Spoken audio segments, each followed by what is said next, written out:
Hello everyone and welcome to DC Circuit Analysis using MATLAB Simulink course. In this course, we are going to design different DC circuits using MATLAB. I hope you find this course useful, purposive, and informative.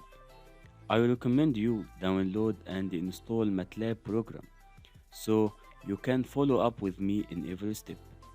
In this course, we will revise the basics that are used to analyze DC circuits. We will learn how to build our model of our DC circuit using Simulink. We will learn how to measure different parameters in the DC circuit. This course is very helpful for all students of electrical engineering.